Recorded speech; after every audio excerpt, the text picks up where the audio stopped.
2.3 Lesson 1, the limit theorems.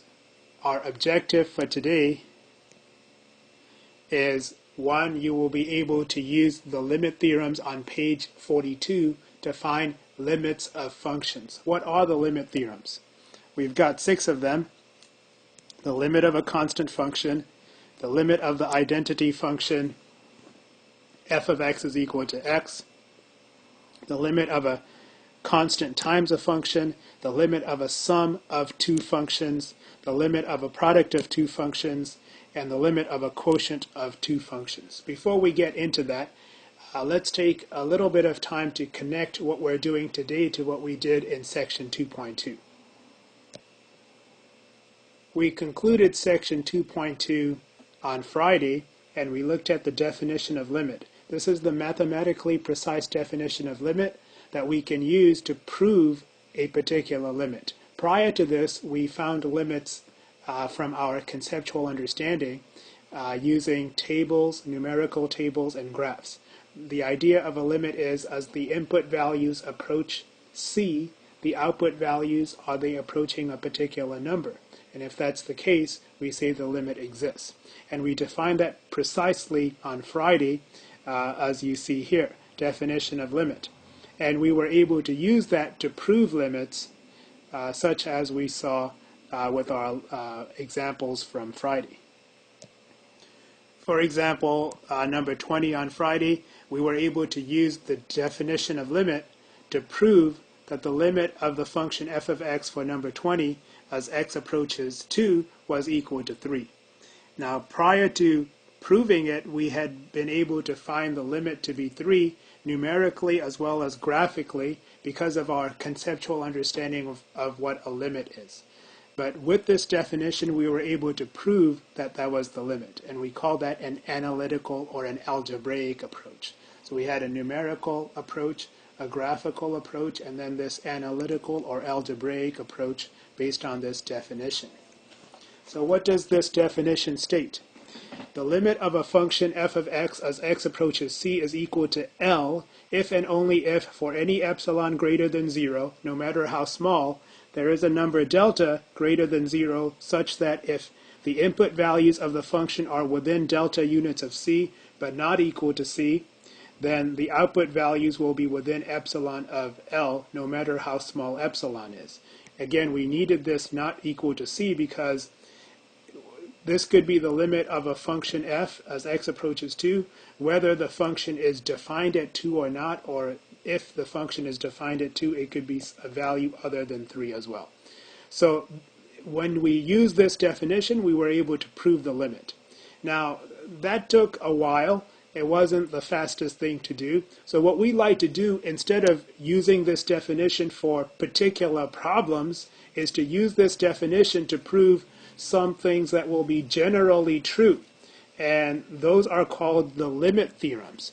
And when you use these limit theorems, it becomes really easy for you to find limits of, for example, polynomial functions, but other classes of functions as well.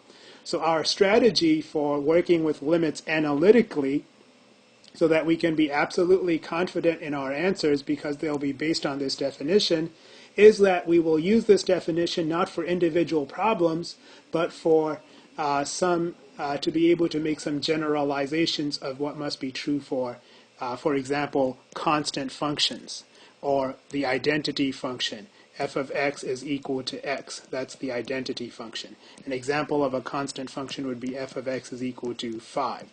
And then we're going to look at how we can find the limit of a constant times a function.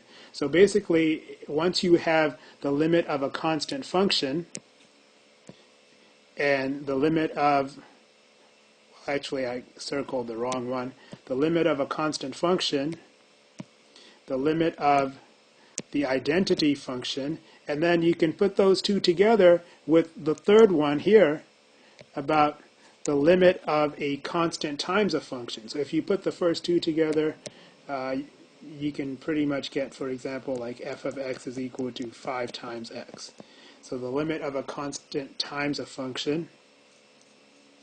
And then you can look at apply this definition to prove how to find the limit of a sum of two functions. So if you have that, you could look at something like, for example, f of x is equal to x plus 5. If you know how to find the limit of f of x is equal to x, and you know how to find the limit of f of x is equal to 5, and you can add the two together, you get the limit of a sum of two functions, the limit of a product of two functions. That's very useful because if you know how to find the limit of the identity function, and then you multiply the identity function by itself, you would of course get x squared. So then you would be able to find the limits of functions such as f of x is equal to x squared by using the limit of the identity function along with the limit of a product of two functions and the limit of a quotient of two functions. So for example, if you have the limit of maybe x divided by 5 or 5 divided by x, you can find the limit of a quotient of two functions. The idea is we want to make this something easy to do. And we will be able to do that, but first we have to do some difficult work or something that requires a degree of mathematical precision to prove all of these. Now, some of these are easier to do, others are more involved. We're just going to look at the most easy example of how to use the definition of limit to prove one of these. And then there are others that you can look for in using other resources, such as online resources, to see how it's done. But all of these are proved using the epsilon delta definition of limit. Some of them are more challenging to do than others, but we'll look at one of the easier ones to do as an example.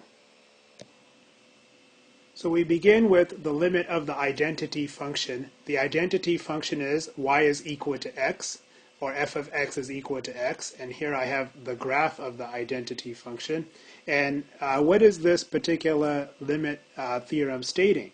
It's stating that when you take the limit of the identity function as x approaches a particular value c, the limit will be equal to c.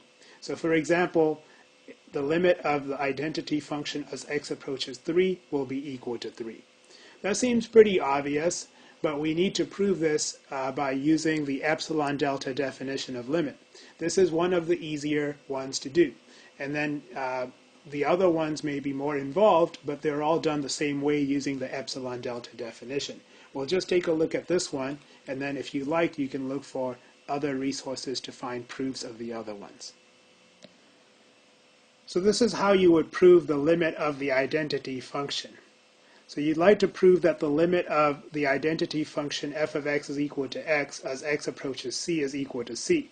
And you have to do that by using the epsilon delta definition of limit, which states that the limit of a function as x approaches c is equal to L if and only if for any epsilon greater than 0, no matter how small, so we let epsilon be greater than 0, we need to show that there is a delta greater than 0 such that if the input values of the function are within delta units of c but not equal to c, then the output values of the function will be within epsilon units of L. So we have to show that there exists a delta greater than 0 such that if the input values of the function, which are represented by x, are within delta units of c, but not equal to c, then the output values of the function, which in this case also happen to be x, because this is the identity function, will be within epsilon units of the limit, which is of course also c for this particular case. So the question is, for a given epsilon, what should we choose delta to be? In this particular case, if you look at what you see here, because they are really the same, you have x minus c in both, you can just choose delta to be equal to epsilon, and that would take care of it. So if we choose delta to be equal to epsilon, the second inequality would imply the first, because basically you have the absolute value of x minus c in both, and if you choose delta to be equal to epsilon, then you can replace delta with epsilon here, and the second inequality would imply the first, meaning that whenever the input values of the function are within delta units of c, but not equal to c, the output values of the function will be within epsilon units of the limit, which is of course also c. The point that I wanted to make with this particular example is to show you that the limit theorems that we're going to look at today, they are all proved using this epsilon delta definition of limit. This is a particularly easy one to do. The other ones, some of the other ones are more involved, but they are all based on this definition. So they all come back to this. This is the root. The definition is the root of all of these theorems. The theorems are all justified by this definition. But once you have the theorems, you don't have to use the definition anymore. You can just use the theorems, and they make it easy for you to find limits and be absolutely confident that that's what they are. So that because they're ultimately based on theorems, which are based on this definition, so they are proved indirectly by the definition, but directly by the usage of the theorems. So what we'd like to do now is we'd like to look at these theorems, because first we need to look at what each of these theorems are stating, and then once we understand that, we'll be able to use the limit theorems on page 42, which are these ones here, to find limits of functions. But we want to first understand each of them. So the first theorem that we want to look at is the limit of a constant function. So if you have a constant function such as f of x is equal to 7, if you look at the graph of a constant function, it is just a horizontal line. So for example, let's say that's 7 here. The graph of f of x is equal to 7 would be just this horizontal line. And if you want to take the limit of 7 as x approaches 2, that would just be 7. And here you would have 2. As the input values get closer and closer to 2, the output values, they're always 7. So the limit of a constant function as x approaches c is just the value of the constant function. The limit of a constant is that constant.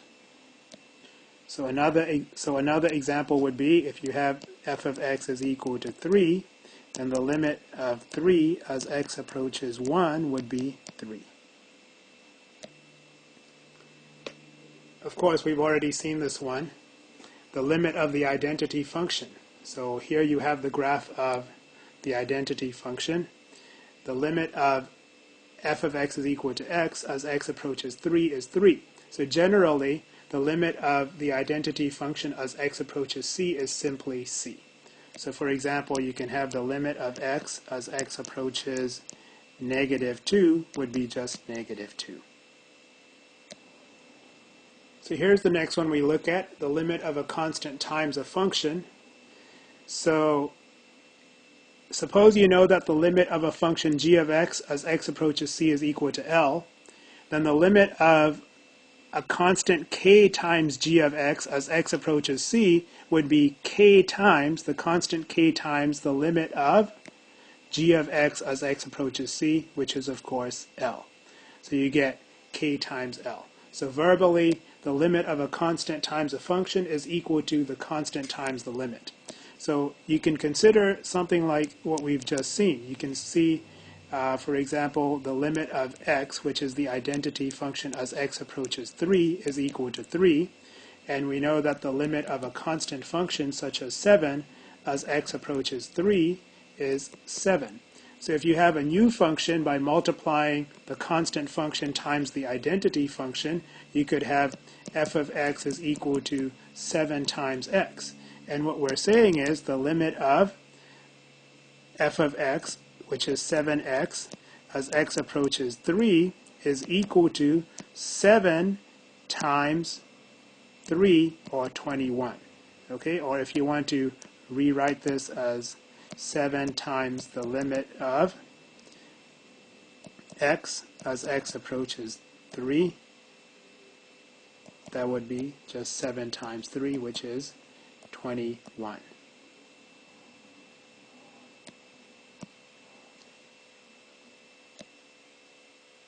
So here we have the limit of a product of two functions. So if you have the limit of g of x as x approaches c is known to be L sub 1, and the limit of h of x as x approaches c is known to be L sub 2, then the limit of the product of g of x and h of x as x approaches c would be the product of the limits. So you would find the limit of one, you would find the limit of the other, and multiply them. So it's probably easiest to remember this one by looking at the verbal description. The limit of a product equals the product of the limits.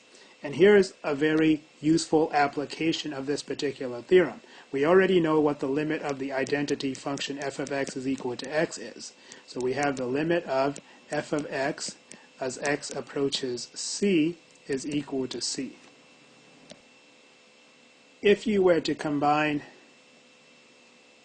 if you were to use the limit of a product of two functions, and you basically have f of x is equal to x, and you have g of x is also equal to the identity function, then how would you find the limit of the product f of x times g of x as x approaches c? According to the limit of a product of two functions, that would be just the product of the individual limits. It would be the limit of f of x as x approaches c times the limit of g of x as x approaches c, which would just be x times x, or x squared. And what is the function f of x times g of x? It would be also x squared. So the limit of x squared as x approaches c is x squared. And I'm able to show that pretty quickly. And one thing that you might, I would say that I need to go back and fix a couple of things. What you see here, the limit of f of x as x approaches c would be c. Sorry for that. And then the limit of g of x as x approaches c would be c as well. So here you would have c times c, or c squared. So the point that I want to make is, if you have a function like x squared and you want to find the limit of x squared as x approaches c, you can use a technique called direct substitution, where you just replace the x with the c and you get c squared. And you're able to do that because of the limit theorems that we're looking at. And generally speaking, you'd be able to use this particular technique of direct substitution whenever you have a function that is continuous at x is equal to c, meaning there's no gap. So it's a faster way of finding limits. Direct substitution, that is. So here we have the limit of a quotient of two functions. So we have the limit of g of x as x approaches c is equal to L sub 1, and the limit of h of x as x approaches c is equal to L sub 2. As long as L sub 2 is not equal to 0, then when you have the limit of the quotient of these two functions, if you divide g of x by h of x, and you take the limit of that quotient as x approaches c, look at the verbal description of this particular theorem. The limit of a quotient is equal to the quotient of the limits. So you have a quotient of two functions, and the limit of a quotient of two functions is equal to the quotient of the limits, as long as the limit in the denominator is not equal to 0. And here we have the limit of a sum of two functions. The limit of g of x as x approaches c is equal to L sub 1, and the limit of h of x as x approaches c is equal to L sub 2. If you know that, how do you find the limit of a sum of two functions as x approaches c?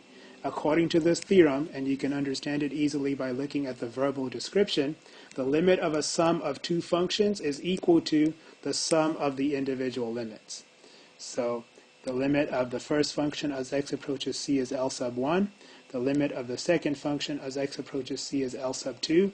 When you add the two functions together to get a new function, and you take the limit of that function as x approaches c, the limit of that new function will be the sum of the limits of the two original functions. And this is particularly useful.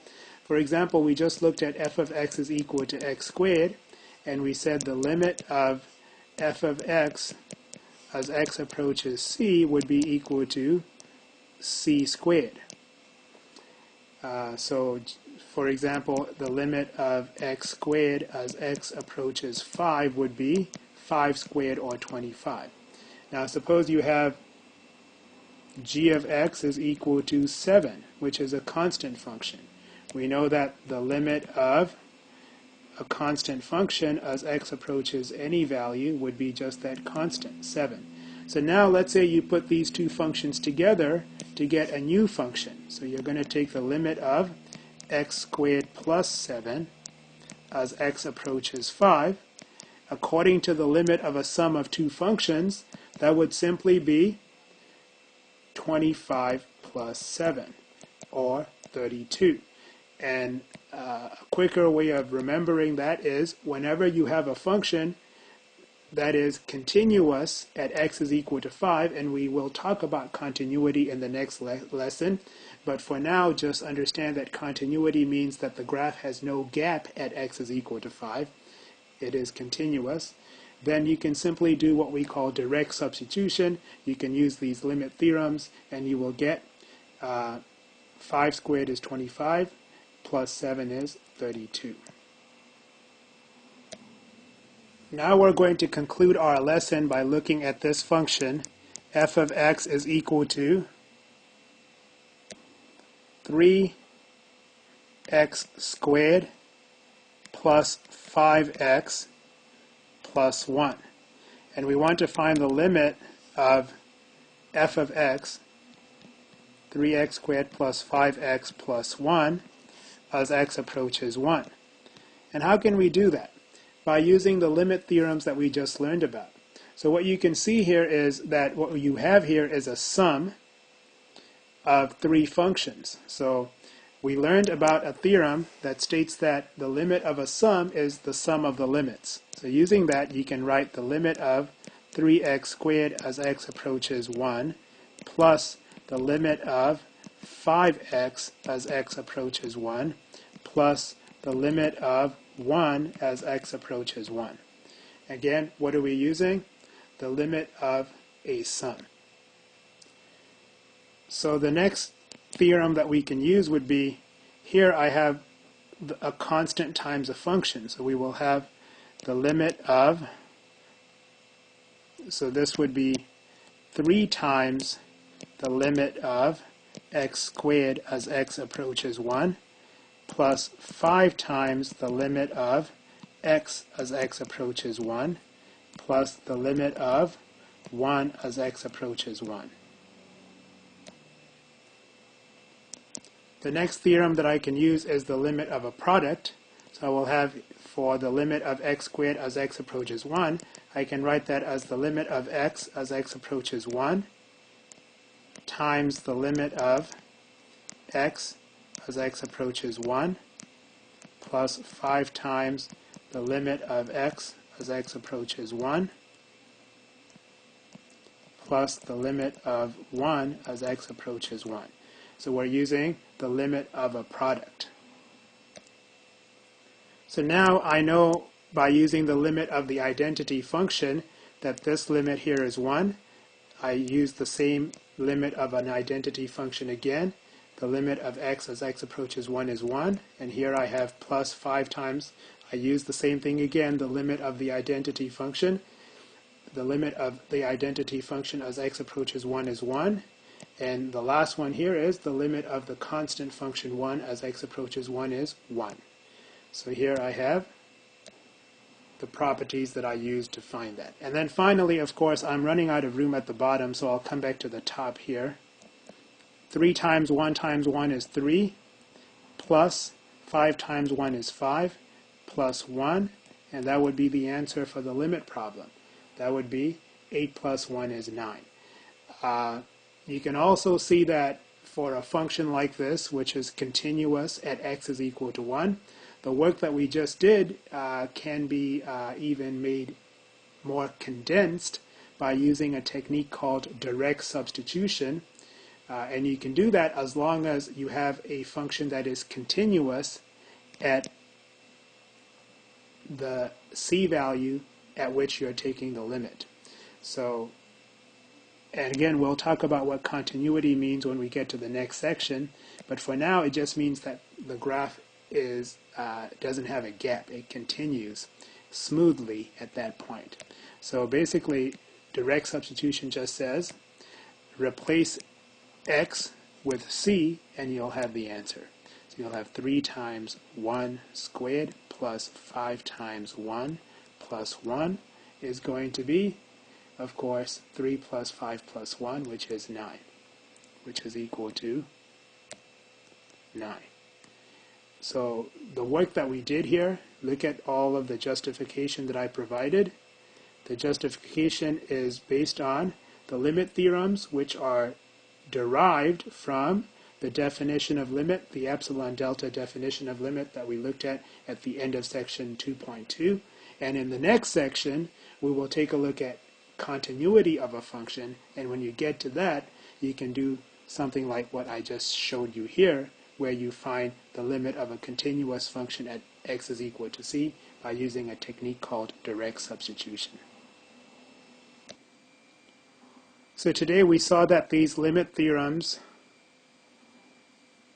are proved using the epsilon delta definition of limit, but once we have these, it becomes much easier to prove limits for functions as x approaches c by using these theorems.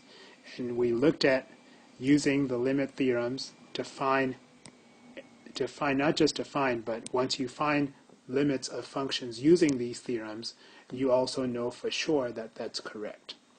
And we also looked at a bridge to the next lesson about continuity, which states that if you have a continuous function at x is equal to c, the limit of the function as x approaches c would be equal to the function evaluated at c. But that's actually something that comes next. But it can be used as a shortcut for continuous functions to find limits.